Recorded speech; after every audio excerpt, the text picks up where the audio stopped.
Before we get into this electrically charged form of deja vu, this video is sponsored by my patrons. Thank you so much to those who joined the Patreon and have already helped me make leaps and bounds in improving the channel's quality while giving me more options in terms of what I'm able to review. Link in the description to join for as little as $2 a month.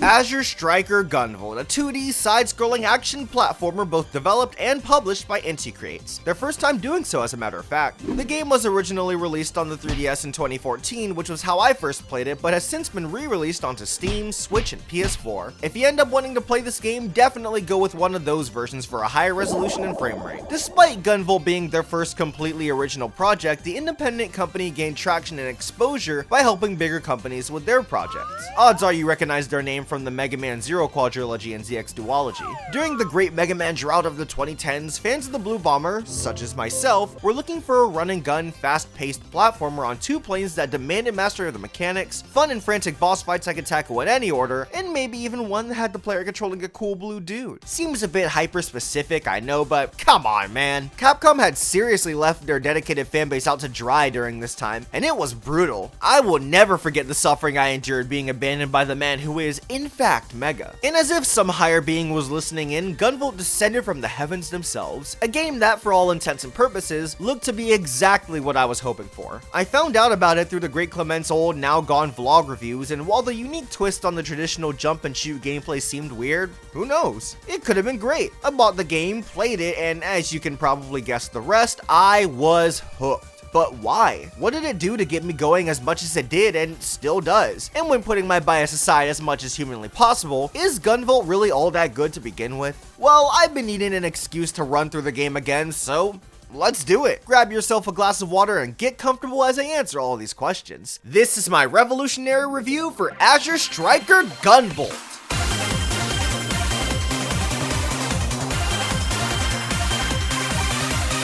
First things first, a story synopsis. After all, what's an Azure Striker? Who's Gunvolt? Gunvolt is the name of our protagonist, with his friends calling him GV. To clarify, when I'm referring to him or the game, I'll call the actual character GV from this point on, so if I say Gunvolt, I'm talking about the game. GV is known as the Azure Striker for his powers, as he has the ability to command lightning at will should he have the energy to spare. This makes him an adept, someone with superpowers essentially, including the ability to control an element, like our boy controlling electricity. Adepts have put regular humans at a point of discomfort because of their unbelievable power, but a large corporation known as Sumeragi has maintained order between the different people for quite some time now. However, it's not that simple. It never is. Sumeragi, in actuality, has been controlling and experimenting on adepts, and GV's not down with that. Neither is the group he works for, Quill, an organization bent on exposing Sumeragi's malicious actions. We're not told all of this up front though. Instead, as soon as you start the game, you're thrown right into the action as our boy GV is on a mission to take down Sumeragi's deadliest weapon, the Muse. This is what they use to track down and control adepts, so now that Quill finally knows where it is and how to get to it, GV jumps at the opportunity to land this devastating blow. The Muse isn't some deadly machine or anything, but it's a pop idol named Lumen whose songs are used to control adepts, allowing for this crazy power to be hidden in plain sight. Much to GV's surprise though, he soon finds out that Lumen isn't doing this by choice. Lumen is a Septima, the manifestation of an adept's powers, in this case in a human-like form, with the adept in question being a little girl named Joule. She's horrifically being held captive and forcefully having her powers zapped from her to do whatever Sumeragi wants. And as soon as GV sees her, Lumen almost immediately requests that he put both of them out of their misery.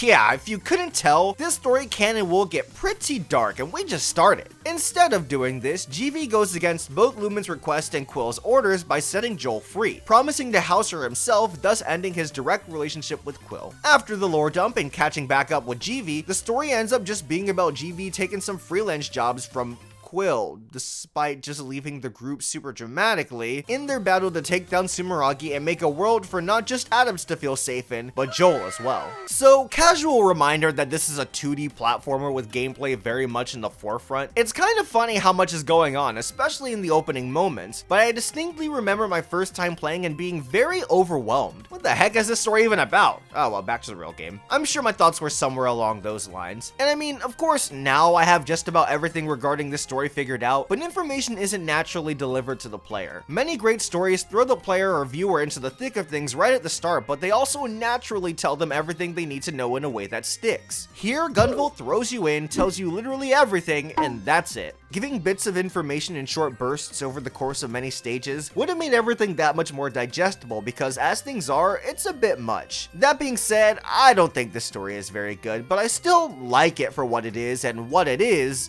fun. There were a couple of serious moments that I thought the game handled well, but these are kind of few and far between, with these moments in particular, and the highs the story reaches overall being hard carried by its cast. My favorites were GV, Joule, and Copen by a landslide, with many others ranging from cool to okay. GV has this badass aura while secretly being a teddy bear, one of my character archetype weaknesses. Joule is just the most precious little being to ever walk this planet, with Lumen being a fantastic foil to her. And Copen, okay, Copen's not that great in this entry, but after seeing how far he's come in the series, I just find it endearing to see him in his earlier childish stage. The villains, however, are so much fun. They all have such loud, in-your-face personality traits, and it's the greatest crap ever. Everything about them is so exaggerated and therefore memorable. I've never forgotten them since my very first playthrough. Pro Gamer Merrick, Love Obsessed Zonda, and Red Guy?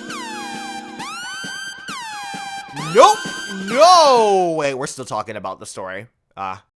He's entertaining, I guess. Moving on. A big aspect of the game that helps with characterization is the in-stage dialogue. Members of the cast will chat, banter, and even give further insight on the world as you play. The first thing that comes to mind when I think of this feature is Kid Icarus Uprising, and I love it there. Developing the story through gameplay is a great way of utilizing this form of media's unique methods of storytelling, but a part of why I love it there is because Uprising features a full English dub. This allows me to play the game while listening into the conversation and multitask in a reasonable way, since my eyes are always on the action. Gunvolt does not feature an English dub, just the Japanese one, and while I can understand a little Japanese, I'm far from fluent, meaning I'm unable to properly enjoy these chats while playing. After all, I'm trying to play the game, and as demanding as it is, expecting me to read while running through these stages is super unreasonable. If Gunvolt featured English voice acting, this issue would be alleviated completely. Well, okay, maybe not completely, because I do think that the UI in terms of showing the dialogue is a bit much. So much of the screen is covered, and while turning in-stage dialogue off is as simple as the push of the X button, if you're playing on the Switch version that is, at that point you're just missing out on all the story development. So English voice acting and shrinking the size of the dialogue boxes, I guess we'll call them, will then completely alleviate the issue I have with in-stage conversations. That being said, the voice acting is, as far as I can tell, really good. There's a lot of emotion conveyed through every line, and the game is completely voiced. Even though it's not in my native language, that's pretty cool, especially for this independent studio's first original title. Heck, there are even a bunch of optional conversations that not only flesh out GV and Joule that much further, but when you know it, are completely voiced. It really gives a sense of polish and care going into every corner of this game that they go the extra mile like this. The OST is also really good, going for the memorable, boppin' sound of the series it's trying to be a successor to. I like it a lot, much more than I used to. My favorite songs, however, aren't the ones that just play throughout the stages. You'll have to earn the songs I feel are the best in the soundtrack, which I'll be going over more later on. So audio-wise, the game's got it on lock, and I'd argue the same for the visuals. The pixel art and animations are so well done, with the stars of the show being GV and the bosses. They all animate so smoothly, and in every release beyond the 3DS, the frame rate has been upped from 30 to 60. And let me tell you, I got the same feeling as I did when Kingdom Hearts made the frame rate jump. Despite playing these games at 30 frames for years, I just can't go back ever again. Gunvolt has never looked better than it does in its HD iterations, being smooth and crisp. It's magically delicious. My biggest issue with the presentation is probably how story scenes present themselves. Not to say the game's bad in this aspect, just the least good. Cutscenes are mainly portrayed through dialogue boxes and character portraits, and the list of portraits per character is incredibly small. In fact, for the most part, characters only have one portrait, so, you know, that's lame. I have nothing against this style of cutscene, it's just that if you're going for this approach, take advantage of it in order to pull me in as much as possible. Thankfully, the game doesn't suffer from this too much thanks to having many illustrated pictures for certain story beats, and these helped give the needed oomph many scenes required. They all look great and tended to pop up whenever I felt they were necessary, so they act as the story's saving grace for injecting emotion into the player. After all, the game's ending admittedly got to me the first time through. Like I said, the story can get really dark, and the way Gunvolt concludes is the perfect representation of this very fact. Every game in the series has this sort of tonal back and forth as a matter of fact, and said shifts have never really worked for me in these games other than the second one. Their darker story beats were built up in satisfying ways while working together with the crazy, over-the-top elements these games have become known for. Here, the story starts off rather dark, eases up over the course of the game, then gets dark again right at the end, and it doesn't feel earned. If anything, it kind of feels like the ending was done for shock value, which I know isn't the case. The story has been continuing for quite some time now, but when playing the game, there doesn't feel like there's much in the way of building up to the way in which it concludes. This is thanks to the plot twist the game throws at you right after the final boss, which also reveals the identity of the true final boss. There's a bad and true ending, which I'll go over more a bit later, but going back to the subject at hand, I've never been a fan of the big twist. It's so out of nowhere and barely had any build up whatsoever. It adds some substance to the character in question, sure, but it's a really weak twist, and the ending, once the shock value I experienced that first time through wore off, left a lot to be desired in hindsight. It's the second most to be continued feeling ending out of the Gunvolt saga at this point, second to Gunvolt Chronicles of course. It's not so bad that it ruins the game or anything like that, but it's just anticlimactic. Thankfully the game got its follow-up to pick things up from here, but I just don't like to be continued endings in general. They feel more concerned with hinting at what's to come rather than concluding its respective story. And is that not what an ending's supposed to do in the first place? Again, it doesn't ruin the story per se, but it doesn't do it any favors either or raise it up from the okay plane I believe it rests on. I'm surprised at how much effort they put into it though. While there's clear room for improvement, they tried really hard and I like that. These efforts would eventually pay off in my opinion, but enough of all of that. I came to Gunvolt for the same reason I stuck by it.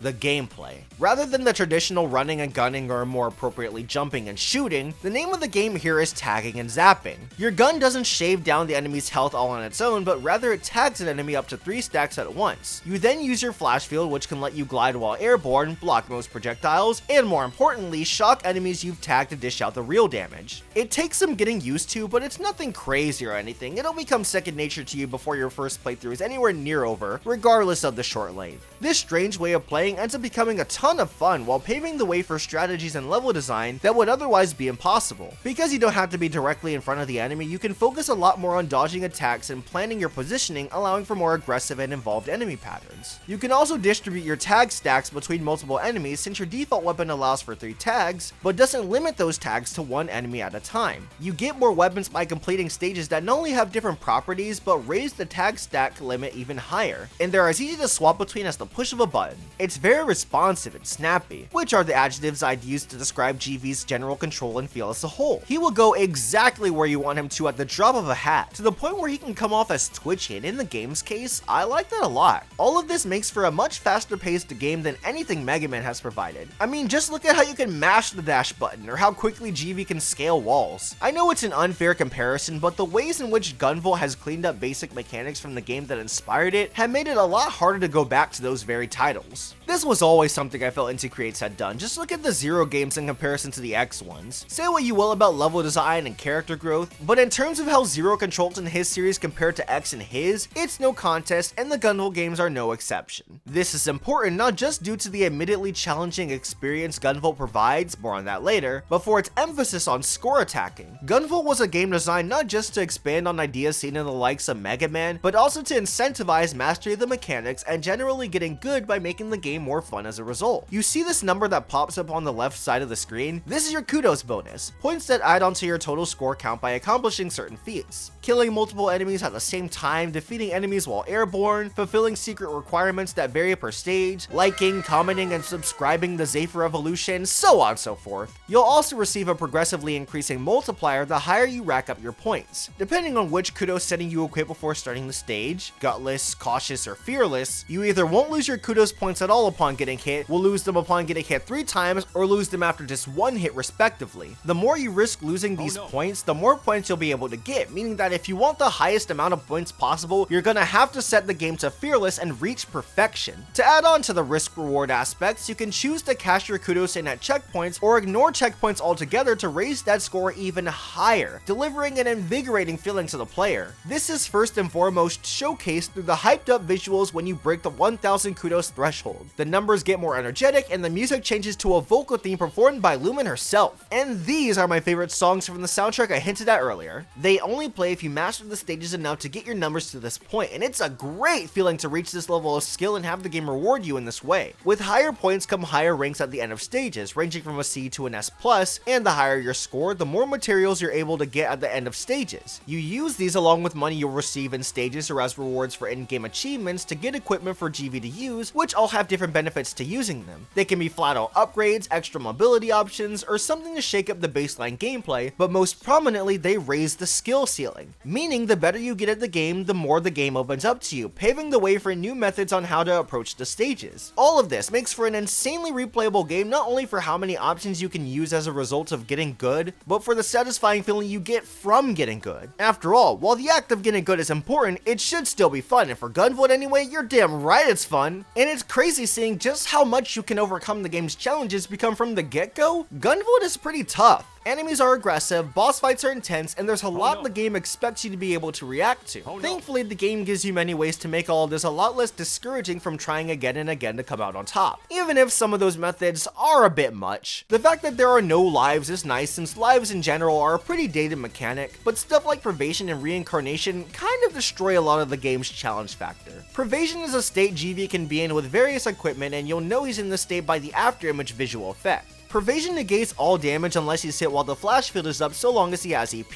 the energy meter you use while using the flash field or getting hit in Privation. This means the only way you can take damage and fall in combat is if you run out of EP temporarily and get hit enough, or happen to get hit by attacks that go through the flash field enough. I get that losing your kudos score upon a hit is just as bad a feeling as taking damage normally, but the game can come across as super easy to the player should they only receive damage in these rare instances. And it's a fault on the game's end because it never tells you about the lost challenge with Privation left on. I highly recommend turning this off at the start of the game to be more properly challenged, especially if you're playing casually. And then there's Reincarnation, which makes death less of a detriment to the player. Unless you fall into a pit, you have a random chance of getting brought back to life by Lumen, and in this reincarnated state you have infinite EP, infinite Privation, infinite jumps, and infinite air dashes. The sky is blue, grass is green, Tales games are great, and this is broken as hell. It feels like a forced super guide a la New Super Mario Bros. Or Donkey Kong Country Returns. As someone who enjoys a good challenge, I wish the game would allow me to turn this feature off as well as Privation with a switch in the pause menu or something. Of course, you can always equip something else that doesn't have Privation, but you can never turn off Reincarnation. So that means that whenever I do get reincarnated, I have to reset to the last checkpoint so I don't cheese the stage. Something like this doesn't let me learn the game, it lets me bypass it. If that's your thing, then great, but it's not mine, so I wish that I had the option to turn it off. You don't get any kudos points while reincarnated, but for as much as score attacking is encouraged in this game, not everyone plays for the score. I mean, the game doesn't even have an online leaderboard for crying out loud. Seriously, that felt like a given. Why hasn't this been patched in yet? They could just want a solid, challenging 2D platformer to run through, and in that sense, I think Gunvolt becomes a much weaker game. Different level hazards and set pieces were just kinda meh overall, with the game being much more interested in throwing groups of enemies at you to raise kudos points. Something very much apparent in how much the game loves its enemy rush rooms. But outside of combat, there's not a lot to put GV's moveset to use. The best stages were the ones with interesting gimmicks or moments, like the Rising Water and Merrick stage, Carrera's whole magnet gimmick, and the mid-stage maze was surprisingly fun. The wrong pathways lead to enemy rushes, so if you want to get through this level quickly, you have to pick your routes correctly. I like that a lot. Other than these though, the stages are okay. Again, much more interested in combat, but it's first and foremost a 2D platformer, so the fact that platforming aspects of the game are rather lacking is a bit of a shame. Later games do a much better job at balancing the score attack aspect while providing more interesting level design for those who just want to casually play the game. So this area in particular is one of the few instances where I feel a lot of first game syndrome. It's not the only one though. Challenges, the in-game achievements, are way more of a hassle to complete than they have any right to be. Once you beat a stage, you unlock its respective achievements, regardless of if you just completed them or not. Like, I got an S rank on the opening stage in this most recent playthrough, you know, as you do, but then unlocked the mission where I needed to get a B rank or higher. Even though I just did it, the game didn't count it. Annoying, but whatever I guess. I'll just replay the stage, it isn't that long. This mindset, however, continues for future challenges that are unlocked as a result of beating challenges prior to it. Completing the B rank or higher challenge unlocks the S rank or higher challenge, meaning that again, even if you already technically beat the challenge, you have to do it again. This is padding. I like replaying the game already, but stuff like this is just ridiculous. And if that wasn't enough of a pain, even when you have a challenge unlocked and ready to be beaten, you have to equip a challenge for it to count, which is another needless step in the process. And if that wasn't still aggravating enough, you can only equip 3 challenges at a single time? Are you kidding me? 100%ing this game as a result is a pain in the ass that takes way longer than it should. If you plan on replaying stages, you might as well do them because they add a lot of materials and money as rewards for completion, but on a casual playthrough, don't even bother, even if there is a shiny new piece of equipment you want. Equipment is very much an extra feature in this game, not necessary at all to comfortably beat it. What you need to use in order to win, that being different weapon types and combat skills, are gradually given to you over the course of a normal playthrough, which is good, even if skills are kinda whack to use control-wise. Equipment, on the other hand, act as incentives to replay the stages, and reward those who set out to master the game. I think that's the way this should be handled. Although I can't deny how frustrating it is when you have your sights set on a single piece of equipment in particular, and being forced to grind for that one material you need, since the materials you're given at the end of stages, unless they're rewards for challenges, are completely random. Even if you know which stage they're in, you're not guaranteed to get them since ranks only give you so many material panels to flip at the end. The only way to flip every panel at the end of a stage is to get an S+ rank and collect all 5 medallions that give you the respective amount of extra flips, and good luck doing that. But regardless of all of these complaints, my biggest issue with the game is the requirement needed to access the true ending. Because despite the fact that this is a game featuring extremely linear level design, despite encouraging memorization of stage layouts and mastery of the mechanics, despite very clearly focusing on the combat aspect of this game above all else, of course this is the game that locks the true ending behind 7 little collectible gems scattered across the 6 main stages and mid-stage. Why? Why do you feel the need to do this, Gunvolt? Just let me play through you normally, for crying out loud. If you didn't know about this, guess what? This is yet another feature that forces you to replay stages in order to accomplish it, except that it's not tied to some extra goodie or whatever. This is required in order to face the true final boss and experience firsthand how the game's intended to end leading into the sequel. Listen, I'm a huge advocate for replay value and emphasizing coming back to the experience in order to find out something new, but I think that forcing this onto the player is wrong. That personal decision to come back to a game is a large part of what makes a replay so fun. You came back because you wanted to see what else there was to offer, and Gunvolt has a lot of that. But again, thinking about the casual player here, this is the ultimate slap to the face, and I wouldn't be surprised if it stopped anyone from properly finishing the game. A shame too, because the final boss, while extremely tough, is one I find to be a lot of fun. BS RNG special move aside. Oh shoot, have we gone on this long without talking about the boss fights? Best parts of the game, bar none. Because Gunvolt is a game that requires fast reaction speed and recognition of attack patterns, these fights are some of the most energetic, intense frenzies I've experienced. But because Gunvolt is also a game that encourages mastery of the mechanics and a huge progression in terms of the player's own skill, every single boss fight can be done without taking so much as a scratch. This all makes for challenging, fun, and fair boss fights. Even ones that were once frustrating are now just a lot of fun, with the primary example being Elise. She has a split personality, so the fight is between her 2 halves, meaning you have to have figured out that you can target multiple opponents at once and focus your efforts on dodging their attacks and dangerous synergy. The only way to win is by defeating both of them around the same time, and that's just so damn cool. All of these bosses are so damn cool, and that's especially impressive considering the fact that this is Inti Create's first— oh god, go back! Or you see someone that you know and they ask you how you are, and you just have to say that you're fine when you're not really fine, but you just can't get into it because they would never understand. Nope!